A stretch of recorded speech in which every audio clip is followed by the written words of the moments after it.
Thierry Jousse a été rédacteur en chef des Cahiers du cinéma entre 1991 et 1996. Il a écrit des articles sur la musique dans Les Inrecuptibles et Jazz Magazine dans les années 90. Il est aussi un homme de radio, notamment il a animé sur France Musique en collaboration avec Laurent Vallereau l'émission Easy Tempo, puis en solo l'émission Cinéma Song. Aujourd'hui, sur France Musique, il produit et anime l'émission Ciné Tempo et Retour de plage. Jeudi 1er décembre 2022, Thierry Jousse était à la librairie Ombre Blanche sur l'invitation conjointe de la librairie et de la Cinémathèque de Toulouse à l'occasion du festival Synchro qui se tenait du 25 novembre au 3 décembre et de la parution de son livre Bandes originales, une histoire illustrée de la musique au cinéma aux éditions EPA et Hachette.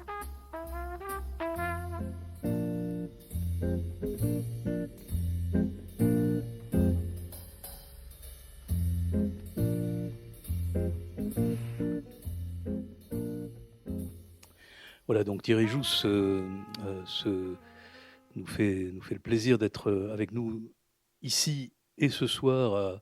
Il sera présent à la Cinémathèque dans le cadre de ce festival que nous avons inauguré hier soir, assez brillamment d'ailleurs, avec un ciné-concert, le festival Synchro. Voilà, Thierry Jousse, je crois que on en discutait, enfin on en parlait, on évoquait ça il y a quelques petites minutes. Vous étiez venu à Ombre Blanche en 89, peut-être 90, pour le livre sur John Cassavetes que vous avez publié au Cahier du cinéma. Je pense qu'on peut-être on évoquera Cassavetes à propos du jazz, parce que c'est quand même une façon singulière d'accueillir la musique, et d'accueillir une musique un peu radicale. Et puis vous avez dirigé la rédaction des Cahiers du cinéma de 91 à 96. On a dû se revoir vers la fin des années 90. Vous pensiez probablement à ce livre parce qu'on finit tous par oublier, mais bon, savoir qu'on s'est revus, probablement autour de Wong Kar-wai. Oui, ça c'était plutôt vers le milieu des années 2000 en fait. Alors, décidément, bon. Non, mais ça n'a pas Vous êtes sûr que c'est milieu des années 2000 Bah, parce que quand même milieu des années 2000, les Cahiers du cinéma, ils ont déjà, ont déjà mal. Hein. En réalité, le livre est paru en 2006, donc c'est pour ça que je dis que ça devait quand même plutôt être à cette période.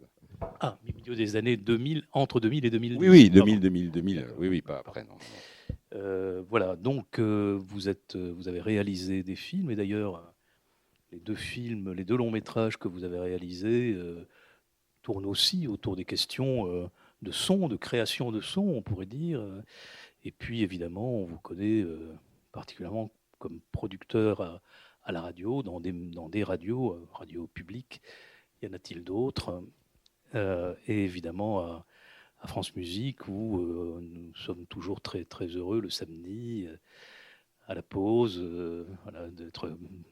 se ressouvenir des moments de cinéma qu'on a vécus par les musiques que vous nous donnez à entendre.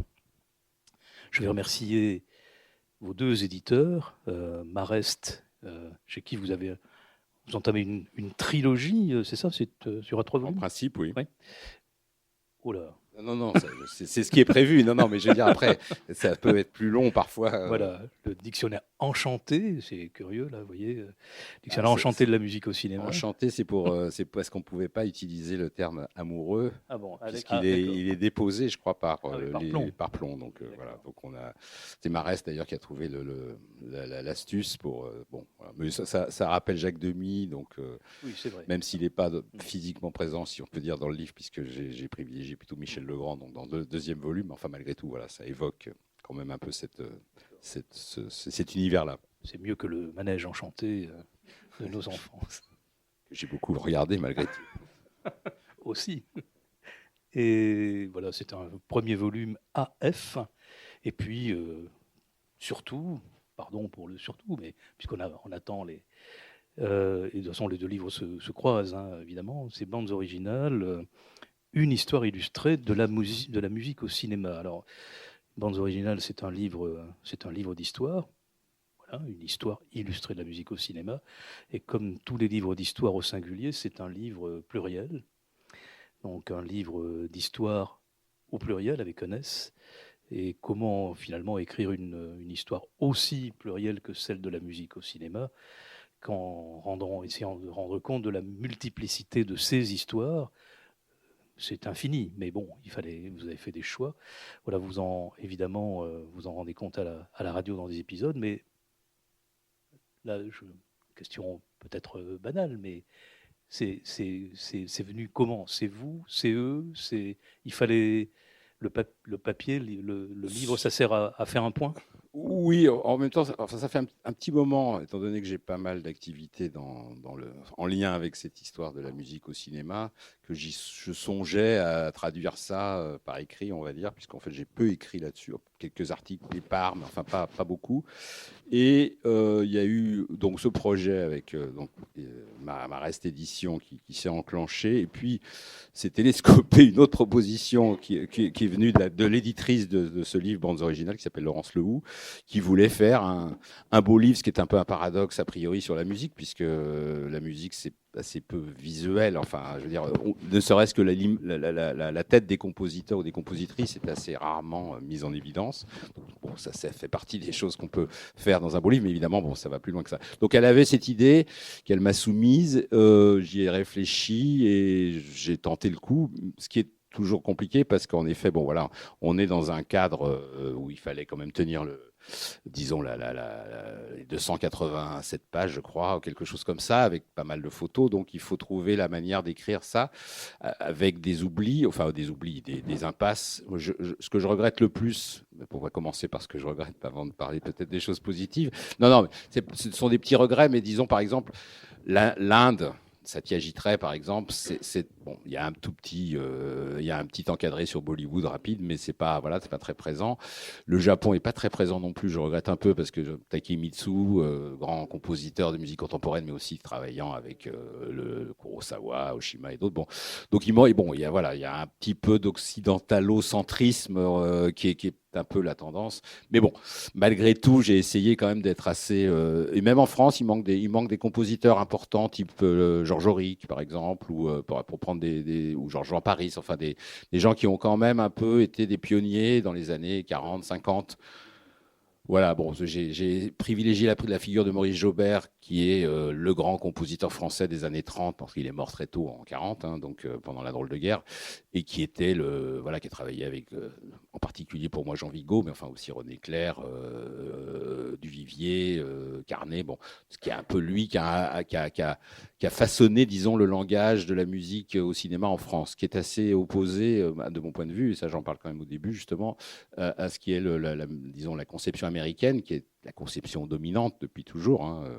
De toute façon, le cinéma américain est dominant depuis quasiment, en tout cas depuis les années 10, on va dire, depuis qu'ils se sont installés au soleil de la côte ouest.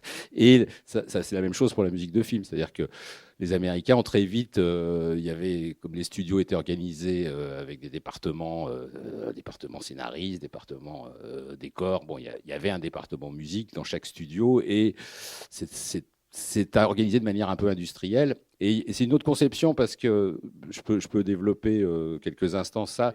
C'est parce que c'est le départ de cette histoire, au fond. Parce que je me suis pas penché sur le cinéma muet. Alors, il y aurait eu deux façons de le faire. Il y a la façon d'envisager, presque archéologique, de dire que le cinéma, en réalité, n'a jamais été muet, puisqu'il y a toujours eu de la musique. De fait, les projections étaient accompagnées en général. Il y a parfois même eu des partitions qui ont été écrites. Hein. Celle de Saint-Saëns pour l'assassinat du duc de Guise a une certaine célébrité. Bon, mais donc je suis parti du parlant, qui me paraissait quand même être le moment où vraiment là on change d'optique, et si je puis dire. Et donc oui, la conception américaine qui, disons, est incarnée par un compositeur dont je parle au tout début de ce beau livre, qui est Max Steiner, qui était le compositeur de John Ford notamment dans les années 30. C'est une conception très orchestrale, essentiellement orchestrale, avec aussi l'idée qu'il y a de la musique presque tout le temps, très fréquemment, en tout cas dans les films. Il y a une abondance, il y a même une sorte de volonté presque que le film soit entièrement avec de la musique, et avec un côté, surtout à l'époque, où on souligne un peu l'image, c'est-à-dire qu'on est dans une relation un peu illustrative, pas toujours, mais assez régulièrement. Il y a même une petite technique qui a été un peu mise au point, qui était une technique qui venait un peu du dessin animé, mais que Steiner a utilisé aussi, par exemple, dans un film comme Le Mouchard de John Ford, qui est aujourd'hui un film peu connu finalement, mais qui a été longtemps un classique des années 30, et ce qu'on appelle le Mickey Mousing, c'est-à-dire épouser un geste ou des mouvements avec la musique, c'est-à-dire suivre comme on fait dans le dessin animé. Donc c'est pour ça que ça s'appelle le Mickey Mousing. Bref, donc ça c'est la conception américaine. Et de l'autre côté, Jaubert, lui, était en train d'inventer autre chose, c'est-à-dire, il a même théorisé ça dans une conférence qu'il a donnée, je crois, en 1936, c'est-à-dire que lui, d'une part, il suggérait, il pensait qu'il fallait utiliser toutes sortes d'instruments, c'est-à-dire qu'il ne se limitait aucunement à l'orchestre symphonique, qui est le classique des Américains. Si vous avez eu l'occasion, ou si vous avez l'occasion un jour de le voir ou de le revoir, l'Atalante, c'est de Vigo, un film que j'ai revu il n'y a pas très longtemps en plus dans un ciné-club que j'anime à Paris, que j'avais programmé. C'est parfait, l'Atalante. Bon, déjà, c'est un film sublime, mais en plus, vous entendez bien comment il a intégré l'accordéon, comment il a intégré le saxophone, comment c'est des musiques qui sont parfois des variations de musique populaire, par exemple. Bon, en tout cas, ce ne sont pas les musiques qu'on attend forcément quand on prononce l'expression musique de film. Il y avait ça, et il y avait aussi l'idée que la musique ne devait pas être présente en permanence, parce que précisément ça, c'est une grande différence entre l'Europe, ou la France en tout cas, et les États-Unis, et l'idée que la musique était d'une certaine manière indépendante de l'image. Enfin, en tout cas, que les relations entre l'image et la musique n'étaient pas des relations mécaniques, n'étaient pas des relations d'illustration, comme je le soulignais tout à l'heure à propos de... Donc ça change beaucoup de choses, parce que c'est vraiment une autre approche de la musique au cinéma. Et au fond, ces deux traditions, même si elles ont connu des variations extrêmement, des variations très variées, en tout cas beaucoup de variations, on va dire, sont restées quand même ont perduré dans les décennies suivantes, y compris après-guerre, y compris quand on est rentré dans les années 60 et tout ça. Alors évidemment, on était dans d'autres types de vocabulaires musicaux, parce que malgré tout, cette histoire de la musique au cinéma intègre aussi des vocabulaires musicaux variés dont on va sans doute reparler. Mais enfin voilà, c'était ma base de réflexion sur la musique au cinéma, et sur le démarrage de ce livre, j'ai tenu à ça, parce que au fond, c'est une vraie histoire, l'histoire de la musique au cinéma, qui a été peu racontée. Alors il y a eu des livres, je suis loin d'être le premier à en faire, ne serait-ce que le livre d'Henri Colpi que je n'ai pas eu l'occasion de lire, mais il y a eu des livres, disons, un peu, je ne sais pas si le mot savant est juste, mais enfin, disons des livres plus théoriques, on va dire, comme ceux de Michel Chion en particulier. Il a un livre qui s'appelle La musique au cinéma, chez Fayard, je crois. Bon, il avait fait des choses au cahier du cinéma sur le son. Bon, voilà, François Porcil, qui a d'ailleurs été un des artisans de la redécouverte de Maurice Jaubert dans les années 70, puisqu'il avait publié un livre important qui a tapé dans l'œil, si je puis dire, de Truffaut, qui était évidemment un grand admirateur, notamment de Jean Vigo, et qui a fait enregistrer des musiques de Jaubert qui n'existaient pas, parce que Jaubert n'a pas composé que pour le cinéma. Il a aussi composé pour le concert, on va dire, pour aller vite. Et ces musiques, il en a utilisé un certain nombre dans 4 films, qui étaient donc L'histoire d'Adélache, L'argent de poche, La chambre verte, et le dernier m'échappe, je ne sais plus, mais enfin bon, un film de L'homme qui aimait les femmes. Donc c'est des films de la deuxième moitié des années 70 de Truffaut. Donc voilà, donc il y a une littérature qui existe, pas si abondante que ça quand même, parce que au fond, il y a beaucoup de cinéphiles, disons, j'en connais un certain nombre, qui s'intéressent de très près au cinéma, mais qui ne considèrent pas forcément la musique comme étant un élément faisant partie de la mise en scène. Parce que moi, je considère, par exemple, la musique comme, en tout cas quand il s'agit d'un cinéaste qui sait le faire, ou qui a une envie de ça, ou qui utilise la musique vraiment comme une couleur, entre guillemets, dans son film, c'est vraiment pour moi un élément de mise en scène. Donc il y a une partie des cinéphiles qui ne s'intéressent pas à ce sujet, et il y en a, à l'inverse, d'autres qui sont... il y a ceux qui s'intéressent qu'au BO, c'est-à-dire qui, au fond, détachent la musique du cinéma, c'est-à-dire là, après, il y a des collectionneurs, il y a des amateurs vraiment très passionnés, et puis il y a des gens comme moi et d'autres qui s'intéressent, disons, à la musique au cinéma, dans l'articulation quand même qui se trouve entre l'image et le son et la musique, quoi. Bon, quand je fais de la radio, effectivement, là, je privilégie l'aspect musical, puisque par définition, c'est de la programmation, on va dire, mais en général, général, disons, j'aime bien l'idée voilà, de voir comment la musique agit, d'ailleurs comment évaluer, comment appréhender une musique au cinéma si on n'a pas vu le film. On peut appréhender la musique en tant que telle, qui peut avoir un intérêt en soi, mais c'est difficile quand même de voir. Donc moi j'aime bien l'idée voilà, que quand même ça joue à l'intérieur du film et qu'on puisse avoir ce lien quasi organique. Il y a des cinéastes, bon, si on prend aussi d'autres exemples, des cinéastes qui ont utilisé très peu de musique, en tout cas de musique de film, c'est-à-dire ils ont utilisé la musique, comme on dit dans le jargon universitaire, diégétique, c'est-à-dire la musique qu'on joue dans le film, un pianiste qui joue, une radio qui est allumée. L'exemple type, c'est Rohmer. Grand amateur, grand connaisseur de musique, puisqu'il a publié un livre qui s'appelle De Mozart en Beethoven, je crois que c'était chez Actes Sud, il y a pas mal d'années. Si, ça existe, je vous assure. Je l'ai chez moi, celui-là, par contre. Et qui est un livre qui est un livre de réflexion autour de Beethoven, d'amateurs éclairés autour de Beethoven et Mozart, ce qui prouve, il y a peu de cinéastes qui ont eu, je crois que Rohmer est le seul à avoir publié. Bon, et pourtant, il n'y a pas de musique de film dans ces. Donc, il y a certains cinéastes chez qui il y a une méfiance. Bresson en a peu utilisé, mais il en a utilisé quand même de temps en temps, d'abord au début, puis ensuite un peu de musique classique, et puis parcimonieusement. Oui, peu, mais j'ai fait un petit montage autour de ça récemment, et j'ai quand même découvert qu'il y a même des musiques de Jean Wiener, des musiques populaires faites par Jean Wiener dans Au hasard Balthazar et dans Mouchette. Bon, bref, enfin, disons que c'est pas au centre du motif. Bon, mais il y a un certain nombre de cinéastes pour qui ça a été un instrument, au fond, de dramaturgique et esthétique qui est vraiment très, très important. Donc voilà, j'ai essayé de retracer toute cette histoire qui a été peu racontée finalement, et avec beaucoup d'images aussi. Alors donc, nous sommes passés du muet au parlant, évidemment. Nous sommes dans les bandes originales. La question du ciné-concert, c'est vraiment une question à part, donc que je n'ai pas traitée, en effet, mais qui m'intéresse aussi. Voilà, nous sommes donc dans la musique au cinéma, et là encore, comme je disais tout à l'heure, non pas dans le cinéma.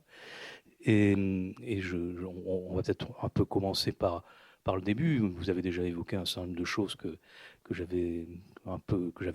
j'avais pris note, et justement en faisant référence à ces études, si j'ose dire, qui ont été publiées avant ce livre qui va maintenant faire date. Il y a effectivement, je pense que le dernier c'était celui de Chillon. Auparavant, il y a eu probablement celui d'Alain Lacombe chez Van de Velde, et ça remonte au tout début des années 80.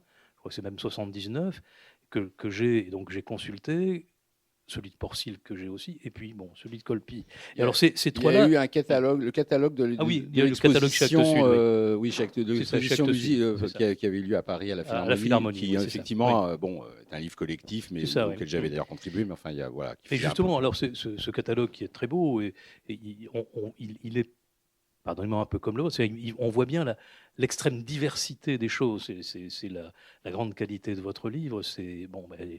C'est un siècle de musique, oui, c'est quasiment un siècle de musique au cinéma, et on voit bien cette diversité. Mais comment attraper cette diversité?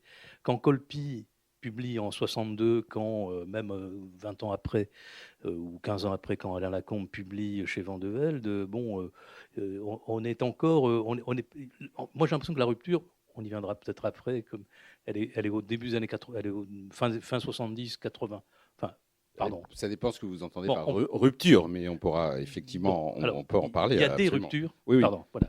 Mais il y en a une peut-être encore plus grande, probablement à ce moment-là. Et donc, ces auteurs font une part notable aux engagements des artistes, à leurs pratiques, à leurs théories, à des déclarations. Alors, à des déclarations, dans le Colpi, vous allez trouver par exemple la déclaration de Stravinsky. Grosso modo, c'est pas de la musique, mais enfin, elle a une vertu, elle nourrit les musiciens. Voilà, mais ça, c'est très de plus en plus vrai en ce qui concerne de nourrir les musiciens, en tout cas. C'est très provocateur, mais ça n'a pas grand intérêt. Là, je reprendrai justement plutôt peut-être comme introduction et comme reprise de ce que vous évoquiez à propos de l'illustratif et du dramaturgique, un propos de Bernard Herrmann, qu'on trouve finalement assez souvent, et qui lui-même reprend un propos finalement qui n'est pas si inadapté de Cocteau. Voilà. Et donc le propos, Bernard Herrmann dit, je crois que c'est début des années 60, je pense toujours que la musique de film exprime excusez-moi. Je pense toujours que la musique de film exprime ce que l'acteur ne peut montrer ou dire. La musique procure une série de points d'appui, de repères aux spectateurs. Jean Cocteau disait qu'une bonne musique de film pouvait donner l'impression de ne plus savoir si c'était la musique qui poussait le film ou si c'était le film qui entraînait la musique. D'une certaine façon, que la musique fût illustrative comme elle l'était dans les années 30, 40, bon, et sûrement tout petit peu après, puis après il y a les ruptures qu'on évoquera, finalement, au bout du compte, ce que disait Cocteau, qui lui-même était d'ailleurs un ami d'Auric, je ne sais pas s'il était lié à Joubert, ça c'est pas tout à fait... Je crois pas. Il y a un livre d'ailleurs, je fais juste une parenthèse, qui était pas mal sur Joubert, qui a été fait par une écrivaine niçoise qui s'appelle Marilyn Desbioles. Un livre qui s'appelle Le Beau Temps, qui est paru d'ailleurs sur, je crois, chez Fiction et compagnie. Voilà, c'était juste une parenthèse. Mais je ne crois pas que Cocteau, non, il était lié à... Mais il me semble que ce propos de Cocteau, finalement, reste peut-être... fonctionne bien encore pour ce que pourrait être la musique. Hein, la musique donc, qui pousse qui entraîne le film qui entraîne la musique, ou la musique qui pousse le film. Vous en dites quoi? Oui, en tout cas, moi j'ai toujours considéré que le cinéma, c'était quelque chose qui avait à voir avec le rythme. Même quand j'ai fait un peu moi-même, j'ai un peu pratiqué la chose, c'est vraiment comme ça que j'ai envisagé. C'est-à-dire, bon, au montage, évidemment, c'est là que ça se traduit, parce que le rythme, on le trouve au montage. Mais enfin, même sur un plateau de cinéma, on rythme les scènes.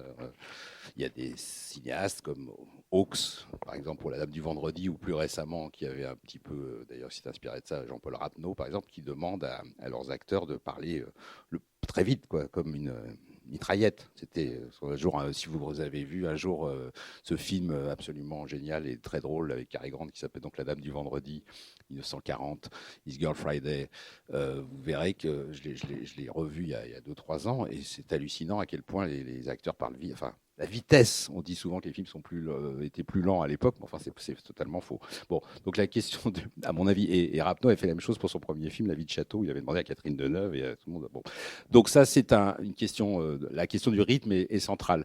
Et à l'intérieur de ça, effectivement, la musique, oui, peut avoir un effet d'entraînement. C'est vrai que c'est une question, je trouve que ça pose une question intéressante, c'est savoir effectivement, est-ce que c'est, comment dire, on pourrait dire presque, est-ce que c'est la musique qui est première ou l'image, enfin, disons, voilà. Et dans certains cas... finalement, le son ou l'image. Oui, le son, c'est une question encore différente, parce que ça, on pourra en parler, mais c'est aussi une conception différente, d'ailleurs, pour les Américains, par exemple, ou les Français. Mais dans le cas de Bernard Herrmann, c'est très intéressant, puisque... on le connaît évidemment surtout pour enfin pas à tort, mais peut-être c'est un peu l'arbre qui cache la forêt, mais disons, on le connaît évidemment pour sa collaboration avec Hitchcock, hein, notamment sur Vertigo, enfin les trois films qui s'enchaînent, Vertigo, La mort aux trousses, Psychose, puis il y a Marnie aussi, bon, qui sont un moment évidemment très fort. Et j'ai toujours, et moi qui est presque, enfin c'est pas un des films qui m'a fait découvrir la puissance de la musique au cinéma, je pense que c'est justement Vertigo, que j'ai eu la chance de voir à une époque où il n'était même pas visible parce que j'habitais à Nantes et qu'il y a eu que Henri Langlois à l'époque prêtait, on est dans une autre époque, aujourd'hui ça serait impossible, mais prêtait des copies qui n'étaient même pas, enfin je veux dire, le film n'était pas, normalement n'aurait pas dû être diffusé. Bon bref, parce qu'Universal le bloquait à l'époque. Il n'y avait pas de droit. Bon, voilà, moi je l'ai vu comme ça. J'étais ravi puisque j'ai des quasi clandestines. Enfin, je me rappelle, ils avaient doublé la séance d'ailleurs parce qu'il y avait beaucoup de monde évidemment. Bon, donc je me souviens, ce film m'a marqué bien évidemment, comme je pense beaucoup de gens, mais il m'a marqué aussi sur la question musicale parce que au fond, c'est pas un opéra parce que ça serait pas le terme qui conviendrait, mais on sent bien quand même que la musique est extrêmement non seulement elle est présente, mais elle a un rôle vraiment capital, au fond, pour moi, dans la manière de s'inscrire dans le film. Et c'est aussi vrai, Psycho, c'est encore plus connu, parce que là, il y a quelques moments emblématiques. Mais au fond, moi, je préfère peut-être La mort aux trousses et Vertigo, qui ont une conception plus globale. Psycho, ça fonctionne plus sur des moments, enfin bon, évidemment avec la scène de la douche, mais voilà, mais c'est peut-être plus. Quand on écoute, par exemple, j'avais fait l'expérience d'écouter la BO de La mort aux trousses, donc North by Northwest, si on prend le titre original, qui a été publié comme dans une sorte de continuité telle qu'elle est dans le film, parce que souvent les publications de BO, c'est un peu, ça n'a pas toujours un lien direct, enfin tout n'est pas dans le film, il y a des bons. Dans La mort aux trousses, et c'était intéressant parce que quand j'avais écouté pour la première fois cette cette édition de la bande originale de North by Norway, j'avais vraiment compris à quel point la musique racontait autant, racontait le film, presque autant que quand je voyais le film. Alors, bien sûr, évidemment, il n'y avait pas Cary Grant, il manquait plein de choses, mais quand même, la musique avait cette espèce de... C'était presque un scénario musical, et j'ai toujours pensé que... Enfin, j'ai toujours pensé... il n'est pas exclu que Hitchcock, quand il a viré, puisque vous savez peut-être, en 66, quand Hitchcock fait donc, le rideau déchiré, Torn Curtain, avec Paul Newman et Julie Andrews, il demande à Bernard Herrmann d'écrire donc une nouvelle partition pour lui. Il est en même temps dans un moment compliqué parce qu'il sent qu'il est en train de perdre la main. Il a moins, le Marnie n'a pas marché. Bon, bref, il est là. Donc le studio le pousse aussi à appréhender les choses de manière entre guillemets plus moderne, enfin plus à la mode, on pourrait dire. Donc il essaye d'aiguiller Bernard Herrmann. Mais Bernard Herrmann fait la musique de Bernard Herrmann parce que voilà, c'est Bernard Herrmann. En plus, Bernard Herrmann, c'était quand même un personnage qui avait visiblement un caractère bien trempé et très difficile. Ça se passe très mal. Voilà, Hitchcock arrête l'enregistrement et dit non, c'était pas du tout ça. Ils se sont plus jamais parlé. Donc voilà. Et je me suis toujours demandé si Hitchcock, même si c'est inconscient, avait pas eu le sentiment presque que Bernard Herrmann avait pris le pouvoir sur son cinéma avec la musique, parce que quand même la musique a une puissance telle et notamment dans le cas de Bernard Herrmann, qui est quand même un musicien génial et qui même, à mon avis, aujourd'hui, commence à être reconnu comme un compositeur majeur du XXe siècle, tout genre confondu, on pourrait dire. C'est-à-dire que c'est vraiment un compositeur important qui probablement, et qui s'est révélé dans la musique de film, ce qui est aussi toujours un petit peu un paradoxe, parce qu'évidemment, lui, comme d'autres, aurait eu envie d'avoir une reconnaissance de compositeur sérieux. Mais finalement, c'est ce qu'on appelle le syndrome de Sherlock Holmes. Conan Doyle voulait être reconnu pour d'autres œuvres que Sherlock Holmes. Finalement, c'est quand même Sherlock Holmes où il a été le plus bon. C'est pareil pour certains compositeurs de musique de film. Ils auraient aimé... Voilà, bon, mais c'est comme ça. Et donc, je me suis toujours demandé si Hitchcock n'avait pas eu, consciemment ou inconsciemment, le sentiment qu'il avait été presque vampirisé par la musique de Bernard Herrmann, qui l'a amené à un niveau d'incandescence peut-être jamais atteint dans son cinéma. Encore que moi, j'adore d'autres Hitchcock d'avant, mais bon, peu importe. Et s'il n'y avait pas eu, donc voilà, ça pose vraiment cette question de comment la musique, parce que beaucoup de cinéastes ont peur de la musique, parce que quand vous mettez une musique sur une image, ça peut vraiment changer la lecture que vous en avez. En fait, c'est ça. Si vous faites l'expérience, vous voyez un film où la musique a un rôle relativement important, bon, il y en a plein, vous enlevez la musique ou vous la remplacez par une autre musique, on ne lit pas la même chose. Il y a un exemple bien connu, alors là, ce n'est pas sur de la musique originale, mais je dérive un peu là. Mais bon, il y a exemple, par exemple, si vous voyez 2001 Odyssée de l'espace, donc un film bien connu, il y a où là aussi, Kubrick a refusé la partition d'Alex North qu'il avait écrit, enfin, qui s'était un peu obligé à lui demander alors qu'il avait d'autres choses en tête. Bon, et comme vous le savez, il a mis du Richard Strauss, Johann Strauss, du Ligeti, bon, des musiques qui étaient préexistantes, ou même pour certaines qui venaient d'être composées, mais en tout cas qui n'étaient pas écrites pour le cinéma. Et quand vous regardez... mais il se trouve que la musique de North a été enregistrée après. Donc on a une... parce qu'elle a été écrite entièrement, et on sait pour quelle séquence certaines musiques avaient été... Quand vous regardez le ballet des vaisseaux spatiaux, qui a été donc, qu'on voit aujourd'hui avec le beau Danube bleu, puisque c'est ça qu'il a utilisé. Bon, et j'avais vu une fois, l'expérience a été faite, c'est pour ça que j'en parle. Vous regardez la même séquence avec la musique qu'Alex North avait écrite pour cette séquence, c'est pas du tout la même séquence. C'est-à-dire que North a écrit la musique, on pourrait dire, au premier degré, c'est-à-dire vraiment dans une sorte pour magnifier un peu ces vaisseaux spatiaux. Le beau Danube bleu joue un autre rôle. Le beau Danube bleu a un côté presque parodique, ironique en tout cas, distancié. C'est presque une musique de publicité, on pourrait dire, enfin pour poussant un peu le bouchon.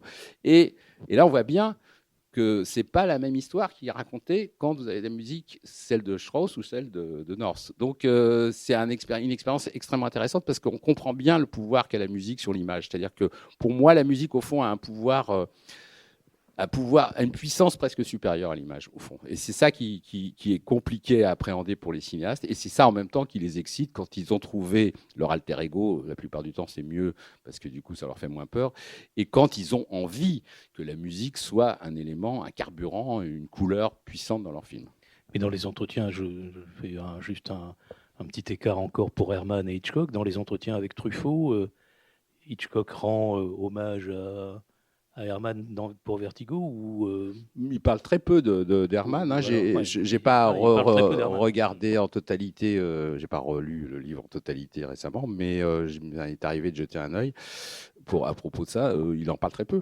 Non, justement, alors que quand même, je veux dire, effectivement, le chef opérateur de Hitchcock est un personnage important dont on ne parle jamais, oui, mais enfin, il n'a pas la même puissance quand même que.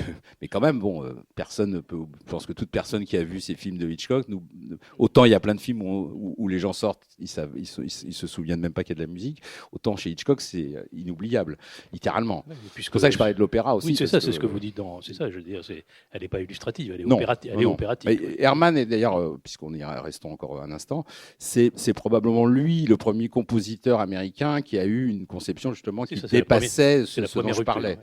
Vraiment, lui, il a inventé un peu. Et en plus, c'est quand même un compositeur qui a travaillé avec les plus grands, en tout cas avec des cinéastes très importants, puisque c'est quand même le compositeur qui entame sa carrière au cinéma avec Citizen Kane et qui la termine avec Taxi Driver. Donc, je veux dire, c'est toute une histoire du cinéma américain du point de vue du cinéma d'auteur, parce qu'au fond, là, on est vraiment sur la question du cinéma d'auteur américain, qui a raconté à travers la trajectoire de Bernard Herrmann, avec un passage en Europe, avec Truffaut d'ailleurs, et donc une rédemption finale, quelque part, avec les De Palma et Scorsese. Quoi. Alors, donc, dans ce livre formidable, on ne pourra pas aborder tous les chapitres, donc on pourrait dire que dans les 4 premiers chapitres, on suit des pionniers de la bande originale, enfin des pionniers, pardon, on va dire de la musique au cinéma. Il y a des théoriciens, il y a des théoriciens comme Hans Eisler, on retrouvera plus tard Pierre Jensen, il y a des lyriques comme Steiner ou Miklos Rozsa, qui sont alors vraiment purement illustratifs, symphoniques. Rocha est un petit peu moins que peut-être Steiner, mais enfin bon, disons qu'il fait partie de cette il y a des engagés, comme vous disiez à propos de Joubert, et probablement d'autres que vous n'avez pas, parce qu'on ne peut plus citer tout le monde. Et on reste donc sur cette fonction illustrative. Ensuite, on va aborder cette première rupture à laquelle sûrement Herman va apporter une contribution décisive. Et il me semble, mais finalement, vous allez apporter une notion de couple qui va durer, qui dure encore d'une certaine manière. Et cette notion de couple, elle apparaît plutôt dans les fins des années 50, 60. Oui, elle existait. Elle existait ponctuellement avant, mais elle n'était pas mise en évidence. Et puis elle n'a pas vraiment. Ouais, voilà, c'est fin 50, oui. Peut-être c'est Hitchcock, Herman d'ailleurs, même si c'est un couple qui n'a pas duré si longtemps, mais qui a marqué, disons. Et puis Morricone. Mancini, Black Edwards aussi, qui est important. Henri Mancini, c'est ça, oui. C'est ça. Mancini, Pierre Jensen, Antoine Duhamel. Alors la nouvelle vague après. Philippe Sard, Nino Rota, voilà. Rota Fellini, c'est un des premier couple vraiment important qui commence dans les années 50. Voilà, alors donc c'est peut-être cette notion de couple et je voudrais que vous, en même temps, enfin ou après, parce que dans le même temps, il y a une autre rupture à laquelle vous tenez beaucoup, qui est celle du jazz. Voilà, il me semble. Et donc que vous nous en disiez aussi quelques mots. Évidemment, il y a Miles Davis, Chet Baker, mais surtout, je pensais à ce musicien polonais que j'avais vraiment complètement oublié, qui est Komeda. Oui. Voilà, donc sur ces deux ruptures, d'une certaine, complètement différente de nature, mais dans un temps à peu près contemporain, quoi. Ces années 60 qui sont quand même décisives. Ça commence dans les années 50, on pourrait dire, parce que l'introduction du jazz, voilà, parlons du jazz, puis je reviendrai sur la question des couples après. Il y a plusieurs, j'ai essayé justement de déplier un peu la question du jazz sur plusieurs aspects dans le beau livre, parce que la première... il y avait évidemment dans les années 30-40 des bandes, je dis des bandes parce que c'est pas forcément des longs métrages, où on voit Duke Ellington, Louis Armstrong. Armstrong a fait une vraie carrière d'acteur d'ailleurs. Il y a cette dimension-là qui existe, qui est souvent d'ailleurs, et ça s'adresse à un public comme on dit aujourd'hui racisé, en tout cas qui sont la communauté noire, qui n'est pas, on est en pleine ségrégation. Donc ça c'est une histoire que j'ai pas vraiment racontée parce que c'est vraiment vraiment une histoire spécifique.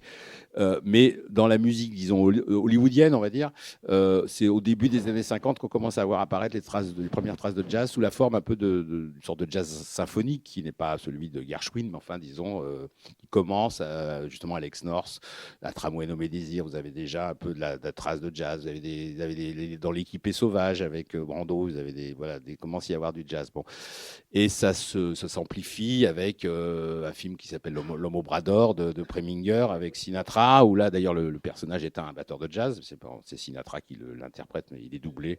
Voilà, avec une musique d'Elmer Bernstein, qui est considéré historiquement comme un des introducteurs, même s'il a fait énormément de choses après, beaucoup de musique de western dans les années 60, bref, et qu'il a terminé sa carrière auprès de Scorsese, par exemple pour Le Temps de l'innocence, ou de Todd Haynes pour un film qui s'appelle Loin du paradis. Donc il a une très très longue. Enfin à l'époque c'est l'introducteur. Bon, donc il y a cette dimension-là. Comment la musique hollywoodienne intègre une musique qui est une musique du présent, parce que c'est ça aussi l'histoire de musique de film, c'est aussi comment, c'est aussi des histoires parfois de mode, parfois on intègre aussi, voilà, ce qui est l'air du temps, quoi, d'une certaine manière. Et le jazz des années 50, c'est aussi l'air du temps.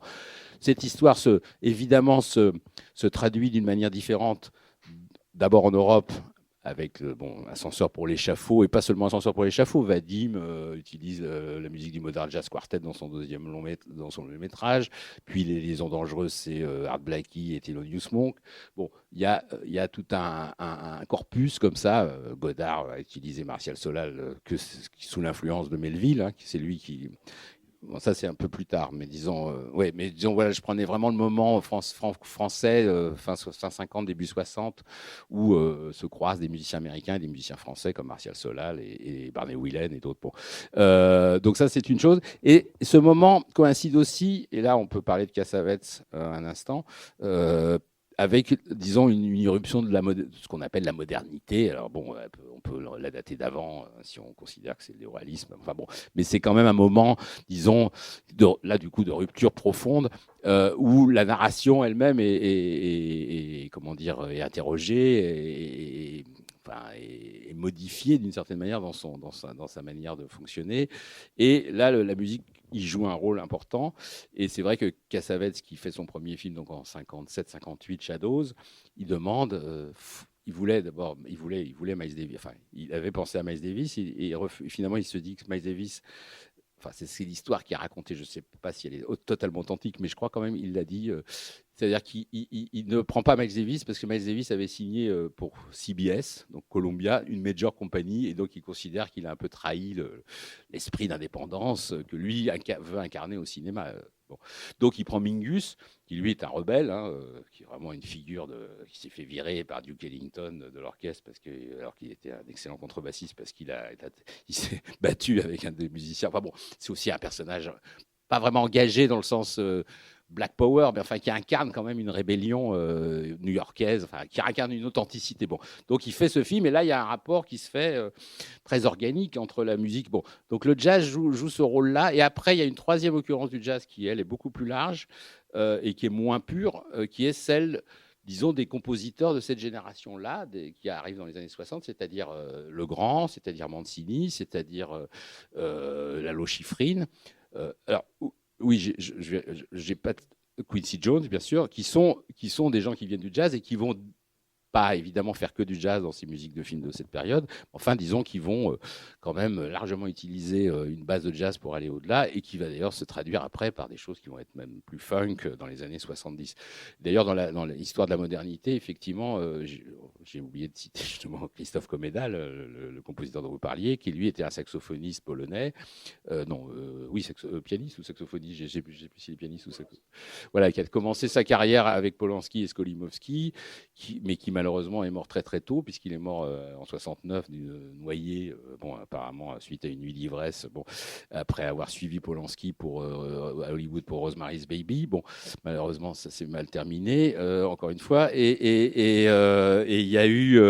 voilà, mais c'est vrai que c'était lui aussi, c'est quelqu'un qui a incarné ce ferment-là. Donc voilà, le jazz, c'est un vaste chapitre au fond, parce qu'il y a plein et c'est pour ça que je lui ai donné un rôle quand même important dans cette histoire, parce que j'aime bien le jazz, je reconnais que j'aime le jazz à titre personnel, mais c'est aussi quand même quelque chose qui imprègne le cinéma à un moment donné, y compris sur cette histoire de rupture, et qui change à la fois le vocabulaire musical et qui change aussi la manière d'utiliser la musique, et qui donne aussi une vitesse, un rythme différent, un tempo différent au film, et une couleur différente. On est sur des couples éphémères, donc là on n'est pas tellement sur la question des couples. Je vais revenir sur la question des couples. Le couple, c'est effectivement quelque chose qui s'impose peu à peu dans les années 50 et puis encore plus après. Peut-être le premier couple vraiment finalement important, c'est peut-être Rota Fellini finalement, puisque ça commence très tôt. Ils se rencontrent en 52. Oui, c'est ça, pour le chèque blanc, c'est 52. Bon, alors, et Rota, c'est marrant parce qu'on ne le sait pas. On ne le sait pas beaucoup, mais moi j'ai fini par m'en apercevoir parce que j'ai assisté à des concerts. Rota, il a une énorme carrière en dehors du cinéma. C'est probablement de tous les compositeurs qui ont travaillé au cinéma, et Dieu sait s'il est connu.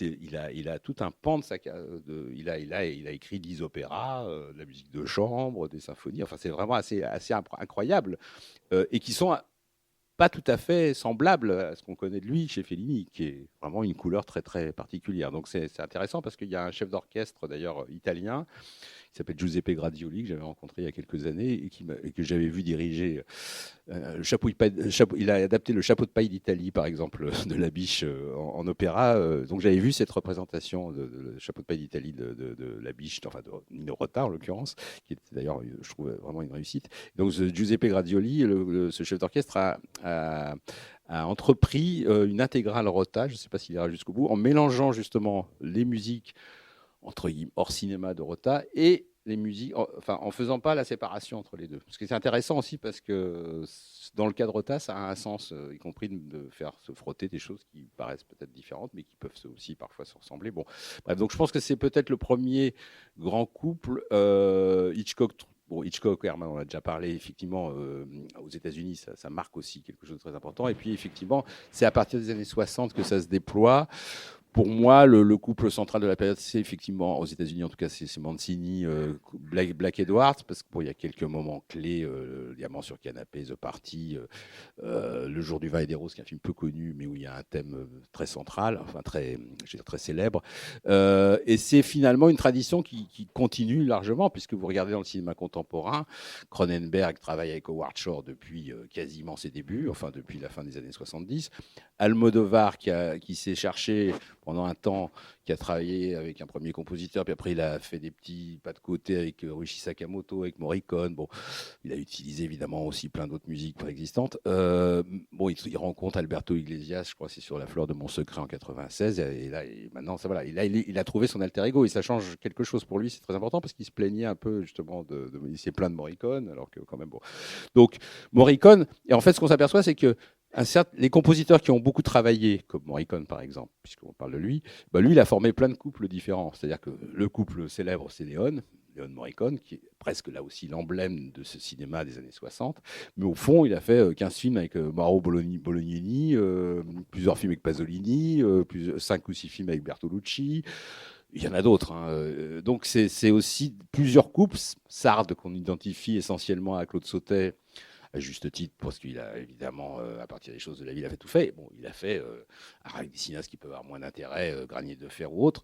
Mais enfin, il a accompagné plein. Bon, donc simplement, il y a des. Ou Téchiné un peu. Téchiné beaucoup, oui. Ils ont fini par se fâcher un peu, mais effectivement, Doyon, plein, oui, y compris des cinéastes qui ne sont pas particulièrement réputés pour utiliser beaucoup de musique, oui. Et c'est important parce que Téchiné s'en s'est beaucoup servi pour.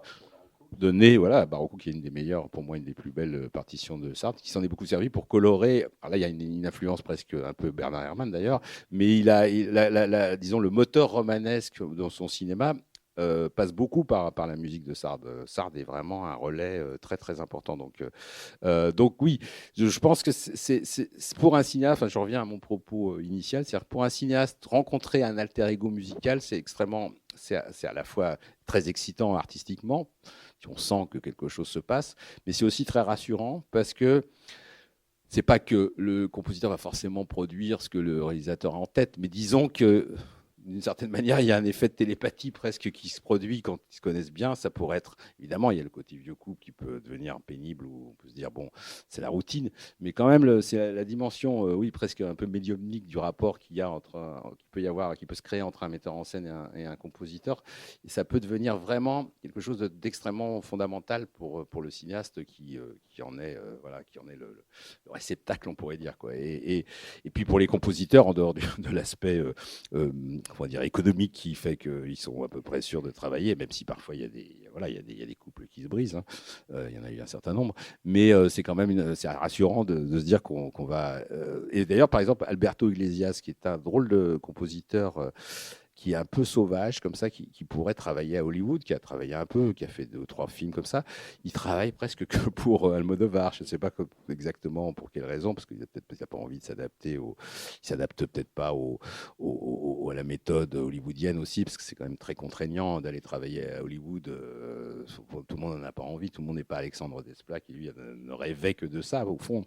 Mais voilà, qui fait cette carrière, la carrière qu'il fait. Mais voilà, Iglesias Almodovar, pour moi, en tout cas, parmi les couples contemporains, c'est un des plus exemplaires, quoi. Et voilà, donc on peut en citer plein, il y en a plein. Et c'est devenu presque maintenant, effectivement, la forme, canonique de cette relation entre la musique et le cinéma, c'est-à-dire des cinéastes et des compositeurs qui, se sont trouvés et qui forment entre eux un mariage indéfectible, on pourrait dire, quoi. Alors peut-être avant d'en venir à une période plus contemporaine, dont on va dire les 30 ou 40 dernières années. Je vous disais tout à l'heure, il me semble qu'il y a une rupture au début des années 80. Peut-être une question qui concerne les 2 périodes et qui compléterait cette question de cette vision, enfin, à travers des couples. Est-ce qu'il y a des...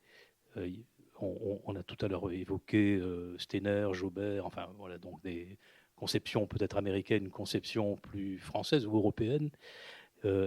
On a l'impression, à travers la lecture de ce livre, que finalement, il y a quand même beaucoup les Français, beaucoup les Américains. Évidemment, on a parlé des Italiens.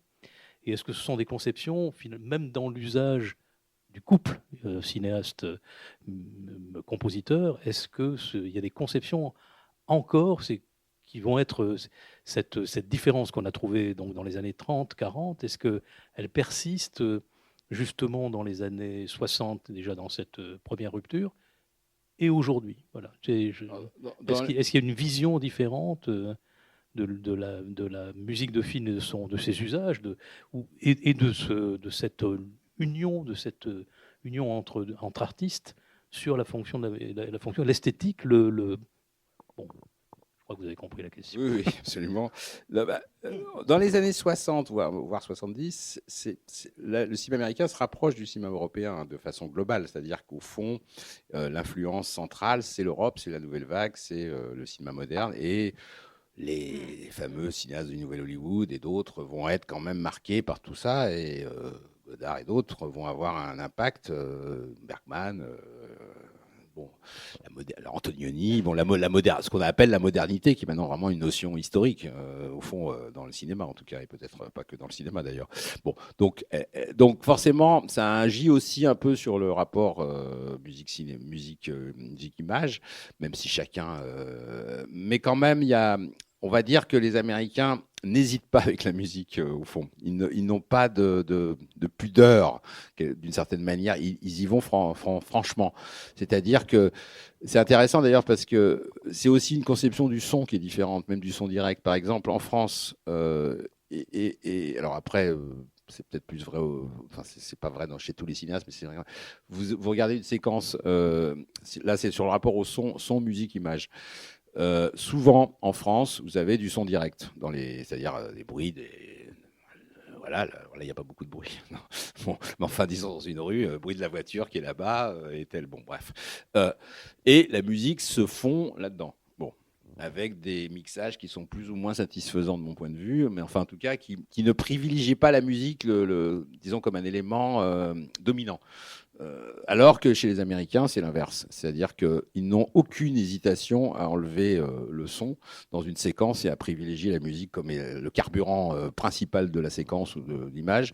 C'est-à-dire que c'est vraiment quelque chose qui est complètement intégré dans le vocabulaire quand même du cinéma. Encore une fois, ils ont ce côté, au fond, total, quoi, dans l'approche pour le meilleur et pour le pire, hein, parce que ça donne pas forcément ça peut donner un truc totalement pompier ou totalement lourdingue, mais c'est vraiment ça. Et ça, c'était quand même, je pense que c'est encore vrai dans les années 60-70, et ça l'est évidemment aujourd'hui bien davantage, même s'il reste quelques auteurs qui sont différents, comme je sais pas, Paul Thomas Anderson, c'est pas la même histoire que les Marvel, bon, bien évidemment, parce que lui, il est vraiment mais ce sont des héritiers du cinéma américain des années 70, ou James Gray.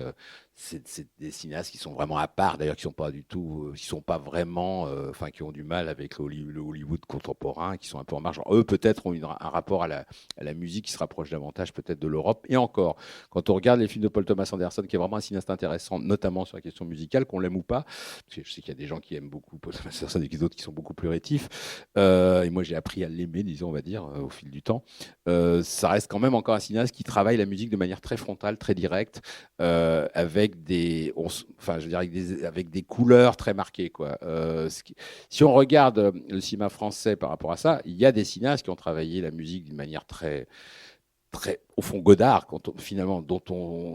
parlons-en un peu, parce que c'est quand même quelqu'un qui a eu un impact très fort sur la question de la musique et du son, mêlé là en l'occurrence. Alors lui mêle beaucoup, alors, évidemment, mais pas du tout de manière naturaliste, c'est-à-dire que les sons sont pas traités comme des éléments réalistes, mais il n'hésite pas sur la musique, c'est-à-dire que prenons les années 60 pour pas aller plus loin, parce que c'est la période où il utilise, disons, où il travaille avec des compositeurs des musiques originales, puisqu'après il a travaillé qu'avec des éléments préexistants en grande majorité.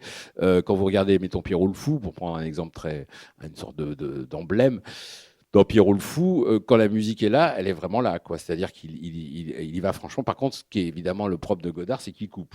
C'est-à-dire que là, un cinéaste américain ne fera jamais ça. C'est-à-dire qu'il le coupe brutalement, il frustre le spectateur, et la musique d'Antoine Duhamel, qui est une musique très lyrique, hein, enfin très ample et lyrique, comme ça, qui a une sorte de post-romantisme, on pourrait dire, teinté de modernité un peu 20e siècle quand même.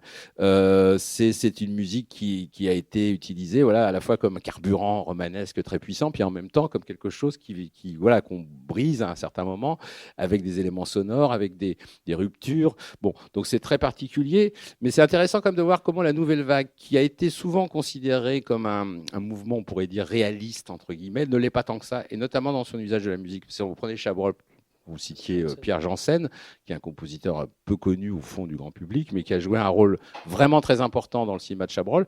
Et d'ailleurs, Chabrol, dans ses premiers films, tâtonne. Il fait un premier film où il prend un compositeur, j'ai même oublié le nom, dont il n'est pas du tout content. Il travaille un peu avec Paul Misraki, qui est un très très bon compositeur, mais avec lequel c'est pas tout à fait ce qu'il recherche. Et quand il rencontre Pierre Janssen, ça commence à être dans Les Bonnes Femmes, puis après ça se poursuit pendant toute les années 60-70. Et ben, tout d'un coup, le cinéma de Chabrol, peu à peu, va décoller avec la musique. C'est-à-dire que la musique de Janssen, qui est une musique qui est très... la conception de Chabrol, sur laquelle il s'est expliqué à certains moments, c'est quand même de considérer... Lui, il a une méfiance de la musique de film à la base, mais il prend un compositeur, disons, assez dissonant, moderne, et il vient... Enfin, c'est vraiment là, on rentre dans la logique qui a été souvent évoquée, c'est-à-dire la question de l'invisible, c'est-à-dire comment la musique donne forme à l'invisible, comment la musique donne forme à l'inconscient, comment la musique donne forme parfois, oui, à la projection presque cauchemardesque, et la menace l'insidieuse menace qu'apporte Janssen en permanence dans les films de Chabrol, elle est vraiment, elle change son cinéma. Donc j'ai dérivé comme d'habitude, bon voilà.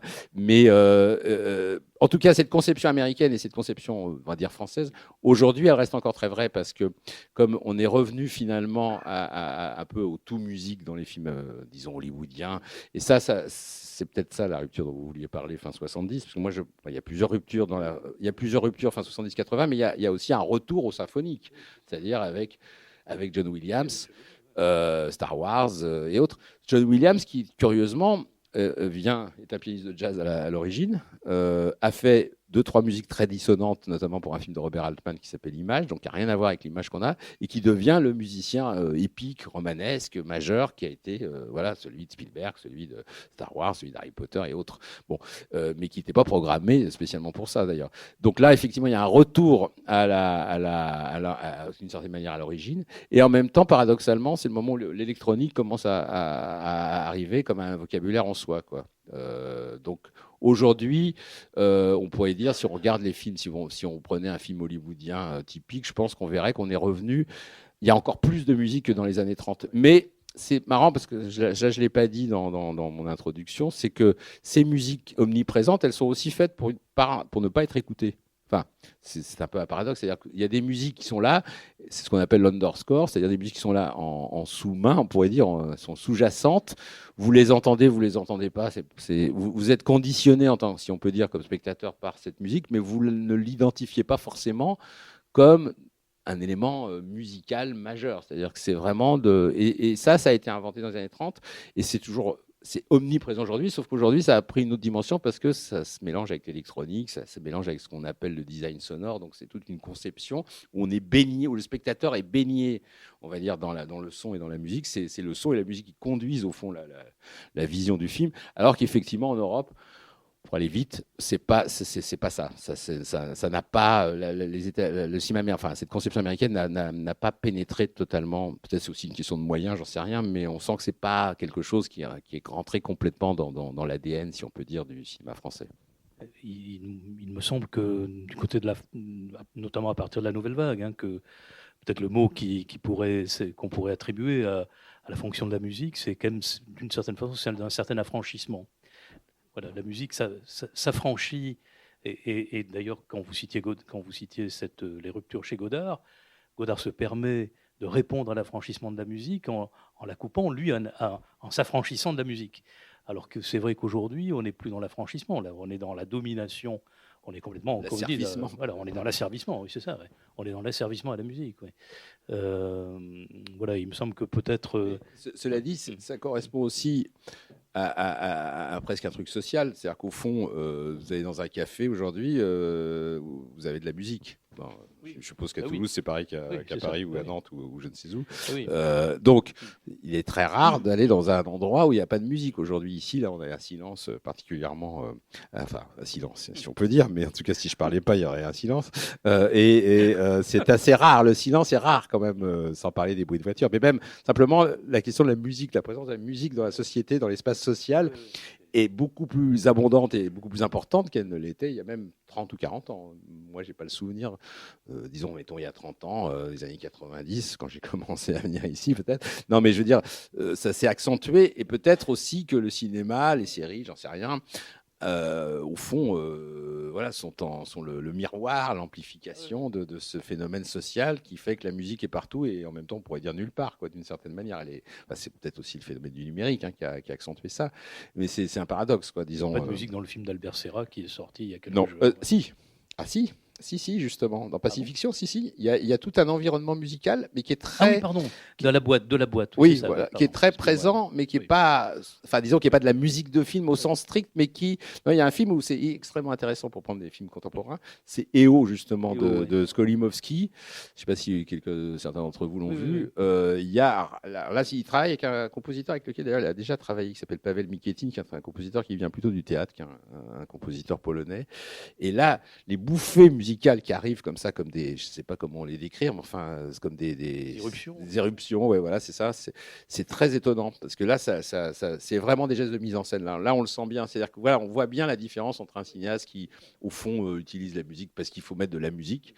Parce que c'est la convention au fond du cinéma de mettre de la musique, et ceux qui s'en emparent pour disons... Comme Godard d'une certaine façon. Oui, tout à fait. Godard a été révolutionnaire parce qu'il a vraiment inventé sa propre manière de faire, et c'est marrant parce que j'ai rencontré Antoine Duhamel, j'ai rencontré Michel Legrand notamment, qui ont travaillé avec lui dans les années 60, et l'un et l'autre disaient la même chose, c'est-à-dire qu'ils ne se plaignaient pas de Godard, au contraire, c'est-à-dire qu'ils trouvaient qu'ils avaient respecté sa musique, et pourtant Godard, il avait une façon de travailler qui était très particulière. Il raconte le sujet vite fait, enfin, au compositeur. qui composent. Ils ne composaient pas à l'image. Les compositeurs ne composaient pas à l'image la plupart du temps. C'est-à-dire que Godard s'emparait de leur musique et après, lui, il la recomposait d'une certaine manière à travers le film. Et les compositeurs ne s'en sont jamais plaints. Au contraire, Duhamel disait qu'il préférait nettement sa collaboration avec Godard que celle qu'avec Truffaut. Que Truffaut trouvait que Truffaut n'était pas très musicien. Bon, ça peut se discuter sur que Truffaut est plus classique dans son appréhension de la musique. Bon, il avait eu quand même ce lien à Delru aussi qui était peut-être plus fort qu'avec Duhamel. Je crois qu'il ne s'est pas très bien entendu. Ils avaient pas. Duhamel était un peu un moderne. Truffaut se méfiait un peu de cette modernité musicale. Il n'était pas très. Enfin, je veux dire, c'est un autodidacte, Truffaut, en matière de plein de choses d'ailleurs, mais notamment de musique aussi. Donc peut-être il avait une espèce de peur ou de distance vis-à-vis du travail de Duhamel. Mais donc voilà, les compositeurs ne se sont pas plaints. Au contraire, ils se sont incarnés d'une certaine manière, d'une façon particulière dans son cinéma. Mais au fond, ça a très bien marché. Et il avait déjà fait ça avec Martial Solal. Hein. Justement, j'ai aussi rencontré Martial Solal. Il raconte la même chose, dès le début. On va rester dans le domaine de l'affranchissement et on va donner la parole à la salle, alors. On va la désasservir. Oui, bonjour. Bonjour. Moi, je voulais savoir si vous pensez que les musiques préenregistrées peuvent être des bonnes musiques de film. C'est-à-dire, je pense par exemple à... J'ai l'impression que c'est Easy Rider un peu qui a commencé ça. Et après, il y a des gens comme...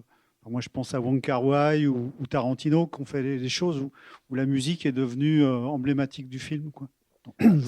Si vous avez l'occasion si ce n'est d'acheter, mais au moins de jeter un œil sur le livre, vous verrez que j'ai fait un chapitre précisément là-dessus, qui s'appelle les cinéastes DJ. Alors j'ai mis en évidence 3 cinéastes qui sont un peu les 2 que vous avez cités, Tarantino et Wong Kar-wai, mais aussi Kubrick, qui a été un des premiers. Easy Rider, ça j'en parle dans un autre chapitre qui est autour du rock et cinéma, mais effectivement, c'est parce que j'ai aussi traité la comédie musicale et le rock et cinéma dans ce contexte, qui sont un peu exogènes, on va dire, par rapport à la question de la musique. Mais enfin, ça me semble intéressant quand même que ça soit présent dans un tableau général de la musique au cinéma. Alors, c'est une question très particulière et qui est assez contemporaine, parce que beaucoup de cinéastes aujourd'hui utilisent des musiques préexistantes, parfois mélangées avec de la musique originale, parfois pas. Donc il y a beaucoup d'utilisation de musique préexistantes qui, de mon point de vue, sont un peu anecdotiques, c'est-à-dire que sont notamment dans les films américains, qui sont, et j'ai rien contre le cinéma américain en général, bien évidemment, hein, mais qui sont, disons, des collections de tubes ou des choses pour faire époque, c'est-à-dire si ça se passe dans les années 70, 60, bon, voilà, on choisit les chansons qui correspondent, bon. Et effectivement, il y a un certain nombre de cinéastes, on pourrait ajouter même Almodovar pour une part, ou peut-être d'autres hein, d'ailleurs, qui se sont emparés de musique préexistante pour en faire leur carburant et pour en faire, au fond, de la musique de film à proprement parler. Ça commence avant, c'est-à-dire que ça commence dans les années 60, cette histoire, à mon avis, avec un peu Pasolini, par exemple, qui utilise quand même très tôt des musiques classiques d'abord, puis ensuite dans Médée ou dans des films comme ça, où on a une palette de musique très large, quoi, musique du monde, par exemple. Bon, ça commence aussi avec un cinéaste assez expérimental, mais qui a Kenneth Anger, je ne sais pas si vous connaissez, notamment un court-métrage qui s'appelle Scorpio Rising, qui est un des premiers où il n'y a que des... un court-métrage expérimental homosexuel avec des fétichismes, motos, bon voilà. Et il n'y a que des tubes de l'époque, qu'il a utilisé d'ailleurs sans droit, je crois, à l'époque, parce que c'est vraiment un film marginal. Et ça a beaucoup impressionné Scorsese, qu'il avait vu à l'époque, parce que Scorsese est un des premiers aussi à le faire dans Mean Streets, si vous vous souvenez de Mean Streets, qui n'est pas son premier film, mais un de ses premiers. En tout cas, le premier qu'on connaît vraiment, il n'y a pas de musique originale, c'est les tubes, c'est les musiques de Phil Spector, enfin des groupes produits par Phil Spector, les Ronettes et les Stones, c'est-à-dire la musique que Scorsese écoutait quand il était lui-même dans la rue 10 ans plus tôt, puisque c'est quand même un film qui a une large part direct ou indirect autobiographique. Donc voilà, et on sent que c'est très incarné. C'est-à-dire, par exemple, quand vous voyez Scorsese, quand Scorsese utilise ces musiques-là dans Mean Streets, on voit bien que il l'a pas fait au hasard. C'est pas parce que il voulait, surtout à l'époque, ça se faisait pas trop. Donc c'est vraiment parce que ça correspond, ça incarne son cinéma. La musique devient un objet intime, quoi, et personnel. Et en effet, Kubrick, dans le même temps ou presque, bon, à partir de 2001, s'affranchit en effet de la musique originale pour aller dans des directions très variées. Beethoven réinventé dans Orange Mécanique, de manière peut-être plus classique dans Barry Lyndon, mais enfin ensuite, effectivement, ça continue dans Shining et dans les derniers films. Et puis après, effectivement, arrivent Wong Kar-wai et Tarantino. Et Tarantino, c'est le cas le plus intéressant.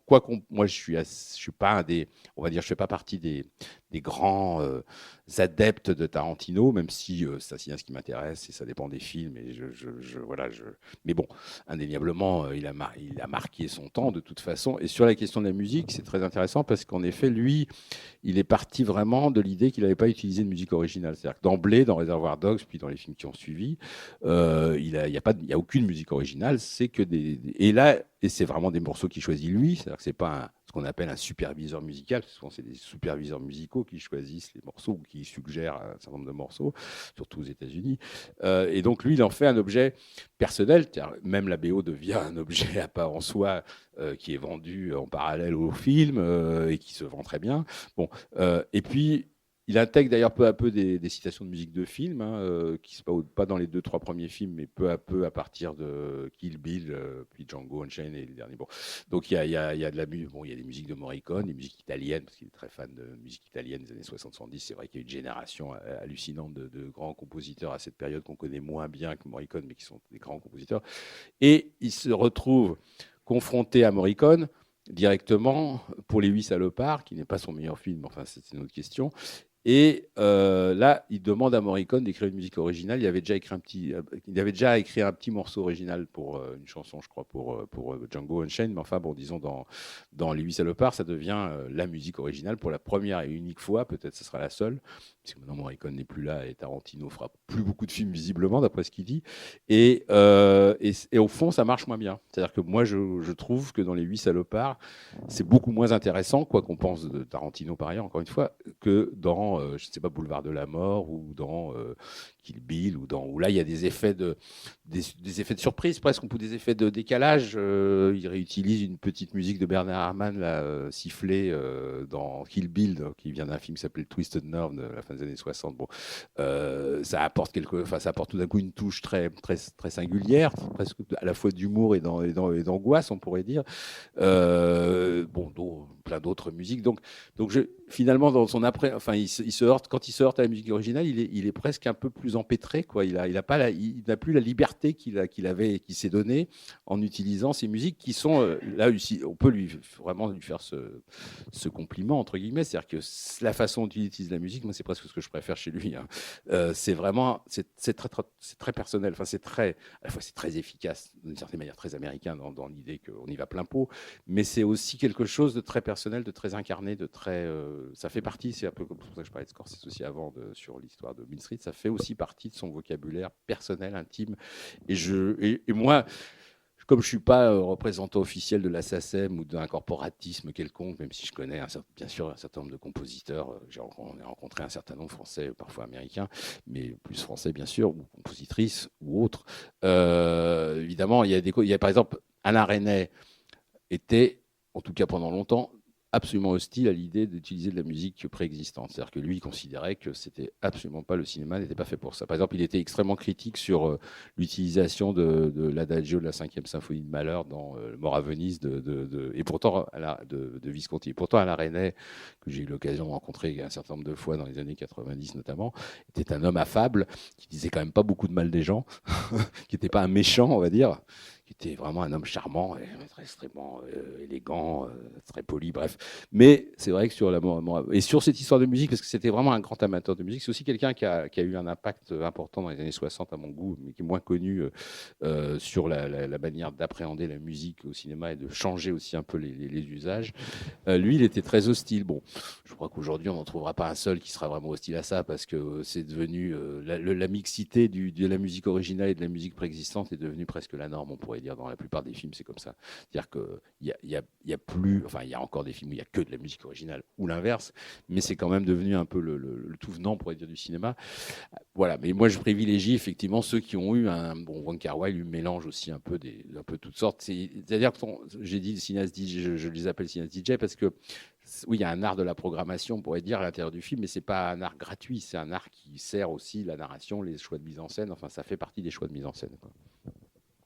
Moi, je ne sais pas si si 2001 a servi la cause de Ligeti dans le grand public. Mais par contre, oui, je crois. Ce qui est sûr, c'est que l'Adagio dans le film de Visconti, ça a complètement propulsé Mahler dans l'espace public. Ce qui est vrai, c'est vrai qu'à l'époque, Mahler n'était pas si connu. Il y avait Bernstein et Haitink, mais bon, mais ça, c'était pour le public averti. Et là, effectivement, c'est la découverte de Mahler par le grand public grâce à Visconti, c'est aussi, d'une certaine façon, une fonction inattendue. Il y a eu des phénomènes, hein, parce qu'on se souvient que Tous les matins du monde, à l'époque, le film de Corneau a tout d'un coup propulsé la musique de Sainte-Colombe que personne connaissait, ou presque, alors que Chronique d'Anna Magdalena Bar de Jean-Marie Straub et Daniel Huillet, qui est un film important, que d'ailleurs Corneau considérait comme un film important sur la musique baroque, où on voit Gustave Leonhardt à une époque où la musique baroque est née loin d'être, de faire l'unanimité. Enfin, je veux dire, la musique sur instruments anciens, c'est pas quelque chose qui était si évident visiblement d'après les témoignages dans les années 60. Bon, ce film n'a pas eu un impact historique parce que c'est devenu une borne, mais c'est évidemment pas un film qui a eu un accès au public très large. Mais c'est vrai qu'il y a des phénomènes qui sont. Je ne pense pas que Visconti ait calculé. Moi, j'ai aussi d'express réserve sur l'utilisation dans Moravenisme, mais j'aime pas tellement Moravenisme, mais bon, bref, peu importe. Il y a des gens qui sont, j'ai des amis proches qui sont en total désaccord avec moi, donc c'est une question de goût, on pourrait dire. Mais en tout cas, il n'y a pas d'opportunisme chez Visconti, je pense. C'est vraiment parce qu'il sent quelque chose qui peut se passer entre ce côté un peu décadent du personnage de la chaîne Barbe. Bon, c'est la même époque aussi. Enfin bon. C'est une belle séquence. Oui, effectivement. Moi, je trouve ça un peu dégoulinant comme le maquillage qui tombe, mais c'est très personnel. Mais là encore, c'est le début. Il arrive. Il arrive sur la place Saint-Marc. Hein, je l'ai pas. Il est au Vaporetto. C'est très beau. C'est réutilisé quand même après dans le film. Après, non oui, c'est ça. Voilà. Mais c'est la répétition qui peut-être crée aussi un peu le. Mais ça, c'est très bon. Voilà. Les avis sont partagés. Une autre. Oui. Ah. Alors. Bon.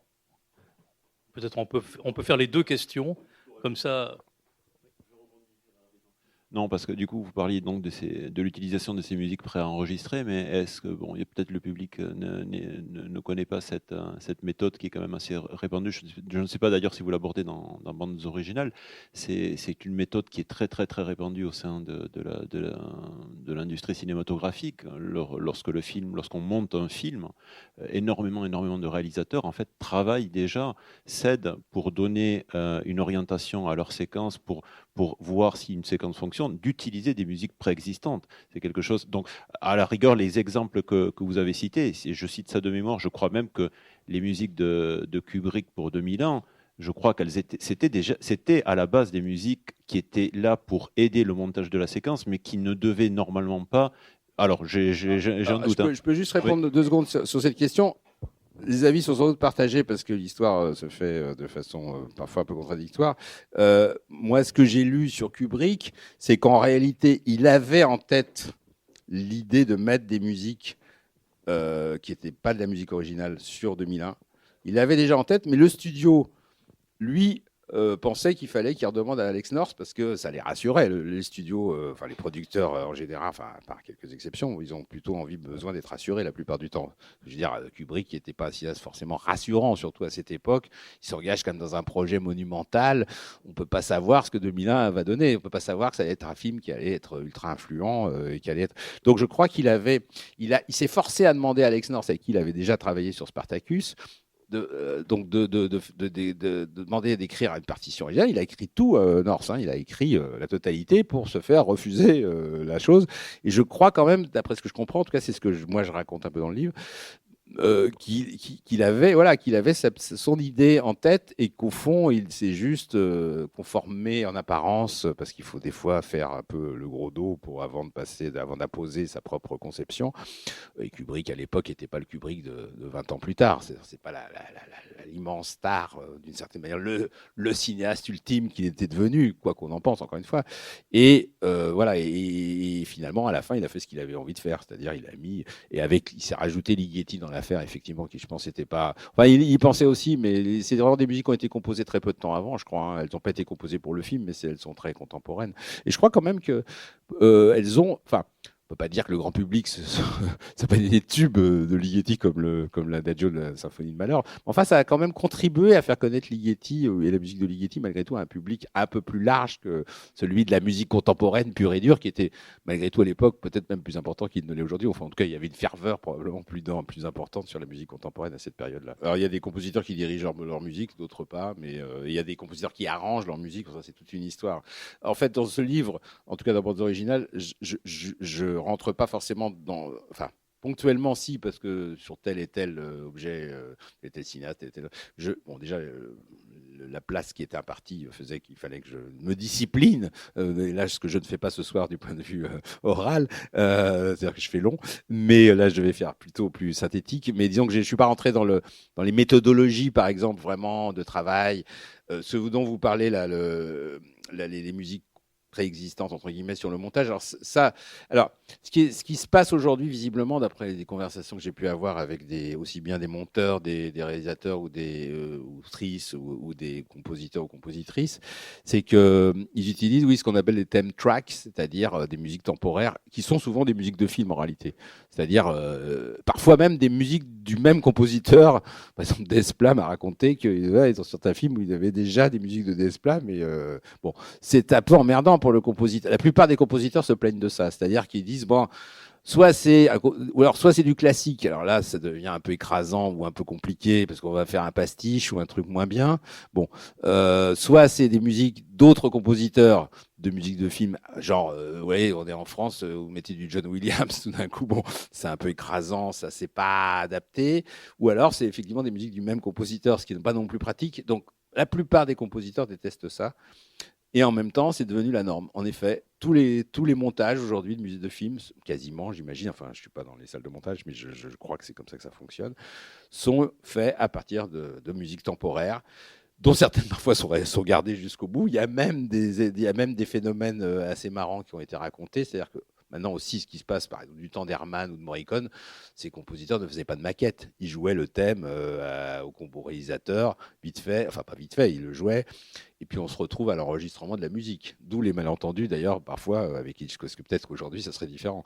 Aujourd'hui, c'est pas du tout comme ça que ça marche. Il faut faire des maquettes. C'est-à-dire qu'avec les moyens électroniques que vous avez aujourd'hui, vous pouvez faire des maquettes, bien évidemment, avec des logiciels, machin, qui simulent tel instrument, l'orchestre, tout ce que vous voulez, ou l'électronique pure.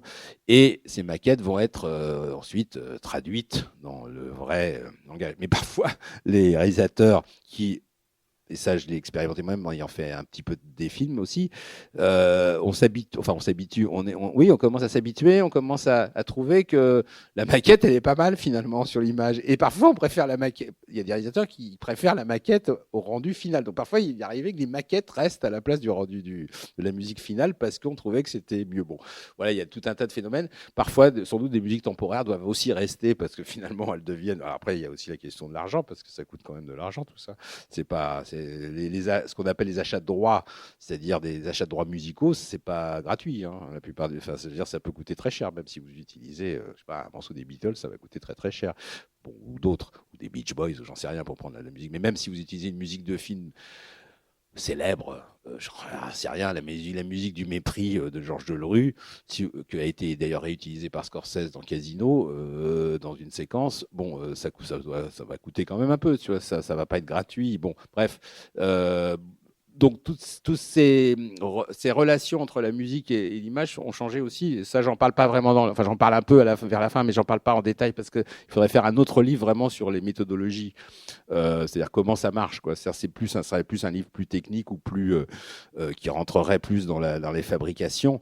Et ça pourrait être très intéressant, mais c'est un autre travail, on va dire, parce qu'en effet, la manière dont le son et la musique sont travaillés aujourd'hui avec les instruments contemporains, les logiciels, les ordinateurs, les machines qui permettent de monter le son, de faire du montage son, de mixer, tout ça, ça se mélange et ça donne une autre conception aussi. Ça, c'est la grande évolution au fond de l'outil, conditionne aussi la manière dont on envisage le tout de la musique et du son. Et c'est vrai que ça va beaucoup plus vite. Mais en même temps, ça va aussi plus lentement. C'est paradoxal. C'est-à-dire un compositeur peut envoyer par transfert ou j'en sais rien, enfin n'importe quel un morceau que tout de suite le monteur et le réalisateur vont poser sur les images. Mais en même temps, comme on peut tout retoucher jusqu'à très tard aujourd'hui, finalement, peut-être que 3 semaines plus tard, ils vont trouver que ça ne va plus et qu'il va falloir en faire un autre ou qu'ils vont couper un bout, que le compositeur ne va pas être... Enfin, vous voyez, on peut aller... Comme on peut tout faire, finalement, ça devient aussi presque angoissant et ça peut être un processus, finalement, de très longue haleine. Bonsoir. Bonsoir. Je n'ai pas l'habitude de poser des questions, donc je m'excuse à l'avance si c'est un peu laborieux. Allez-y. Hier soir, je suis allé voir La Bohème de Puccini. Et donc, assez naturellement, au Théâtre du Capitole, oui.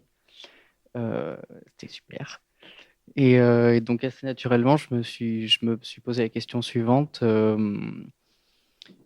En quoi le mariage entre le cinéma et l'opéra est une collaboration qui est féconde. Donc en quoi, qu'est-ce que l'opéra apporte au cinéma et qu'est-ce que le cinéma pourrait apporter à l'opéra ? Bonne question, que je ne traite pas d'ailleurs dans le livre, mais que j'aurais pu traiter parce que c'est un cas spécifique. On peut dire en allant très vite que l'opéra est un peu l'ancêtre de la musique de film, puisqu'au fond, c'est une musique dramatique pour scène. Wagner a inventé les leitmotivs qui ont été beaucoup repris par un certain nombre de compositeurs, dont John Williams et autres. Donc il y a un lien quelque part organique historique presque entre l'opéra et le cinéma de ce point de vue-là. Après, il y a les expériences d'opéra au cinéma qui ont été relativement nombreuses, ou un peu nombreuses disons à la fin des années 70, au début des années 80, sous l'impulsion d'un homme qui a été président de la Cinémathèque de Toulouse, notamment, c'est-à-dire Daniel Toscan du Plantier, qui, je crois, avait une maison dans la région, qui a été le promoteur, l'initiateur d'un mouvement dont le film le plus connu, il y a eu La Bohème de Comencini, qui est un film peu connu, avec Barbara Hendricks. Le plus connu, c'est Don Giovanni de Mozart, qui a été un succès, de Lauzet, qui a été un vrai succès. C'est une question compliquée parce que c'est un peu comme le théâtre finalement aussi, ça pose aussi un peu les mêmes questions que le théâtre, c'est-à-dire que est-ce qu'il faut aérer, est-ce qu'il faut travailler l'opéra comme l'a fait Lauzet, c'est-à-dire en faire une mise en scène vraiment, ou alors est-ce qu'il faut travailler la représentation théâtrale, c'est-à-dire comme l'a fait Bergman dans La Flûte enchantée ou Straub et Huillet pour Moïse et Aaron de Schoenberg dans un tout autre registre, c'est en plein air, c'est une toute autre conception à l'opposé. C'est une question qui n'est pas tranchée. Aujourd'hui, finalement, ça ne se fait plus parce que maintenant, on projette les mises en scène d'opéra dans les cinémas. Alors, c'est ça la véritable évolution que personnellement, qui est à la fois, sur lesquels j'ai des sentiments mélangés, parce qu'à la fois de donner accès aux amateurs à la saison du Métropolitane ou de choses comme ça, c'est bien. Et en même temps, est-ce que les cinémas sont faits pour ça ? Les salles de cinéma sont peut-être pas faites pour ça, mais après tout, c'est une question plus large même qu'on pourrait dire. Ou le football maintenant. Ou le football bientôt. Donc et autres et toutes sortes de choses pourraient être projetées dans les cinémas. Là je m'éloigne un peu de votre question. Je ne sais pas. Je pense que cette question a été beaucoup. Ça s'est pas mal concentré à cette période et qu'au fond après, pour des raisons à la fois peut-être de budget, le fait que les films n'ont pas autant marché que ça, ou peut-être que il n'y avait pas l'homme qui était Toscan du Plantier qui avait les défauts de ses qualités réciproquement, qui était un type qui était quand même, disons, qui avait une capacité à, ne serait-ce que par la parole, à enclencher les choses, parce que c'est un séducteur, un diplomate, il était malin. Moi, je l'ai un peu connu, je pense d'autres l'ont sûrement connu aussi, un minimum. Il avait, et puis c'était un homme qui, je pense qu'il était réellement, du coup, convaincu que l'opéra au cinéma, c'était vraiment un truc important. En tout cas, c'était quelque chose qu'il fallait faire. Et donc, il en a produit 6 ou 7, je ne sais plus exactement, mais il y en a un certain nombre, avec des fortunes diverses. Moi, je dois dire à titre personnel que je préfère la conception enfin, de jouer sur la théâtralité, quoi. C'est-à-dire de ne pas aérer. C'est pareil au théâtre, hein, si vous voulez. Si vous prenez Sacha Guitry ou une adaptation, voilà, plus qu'est-ce qu'on préfère. Alors oui, il y a des réussites. Don Juan de Marcel Bluval avec Michel Piccoli et Claude Brassens, c'est réussi, à mon sens, comme là, quand on traduit le théâtre dans un espace cinématographique. Mais au fond, souvent, le théâtre est parfois plus fort quand on le joue en tant que tel. C'est-à-dire Cocteau, Guitry et d'autres. Bon. Donc pour l'opéra, ça se discute. Mais en tout cas, ce qui est sûr, c'est que en tout cas pour l'instant, aujourd'hui, c'est quelque chose qui est un peu abandonné, quoi. Peut-être ça coûte trop cher, je sais pas, mais c'est plus d'actualité. Or, donc une question qu'il faudra peut-être relancer parce qu'au fond, elle s'est arrêtée en plein vol, on pourrait dire, quoi. Nous allons devoir interrompre ici, donc parce que là, on a un opéra qui nous attend à 20h30. C'est L'Homme à la caméra, à la Cinémathèque, avec une musique de Pierre-Henry. Merci. Le cinéma, c'est l'opéra du XXe siècle. Il faut absolument lire ce livre, comme écouter le samedi après-demain. Oui, après-demain. Voilà. Et vraiment, merci pour la conversation. Merci. Le débat et ce livre qui est vraiment formidable. Hein, on n'a rien dit du livre. Il y a tout est à lire.